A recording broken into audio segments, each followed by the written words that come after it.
Guys, ito yung ating binred. Yan. So gamit sa pagbreeding. So napisa na yung kanilang mga itlog. Ayan guys. Yan ang silipin natin. So yan. 12. Yan. 100% yung pag-hatch. Yan guys. Yan yung mga pasisyo natin ngayon. 100% yung hatching nila. Napisa lahat. So yan. Gandang klaseng inahin to guys. Ang dami. Yan, tinuturuan niyang kumain yung mga pasisyo. Yan. So nagbunga na yung ating pagbibreed.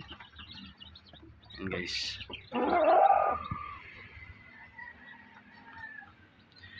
12 pasisyo.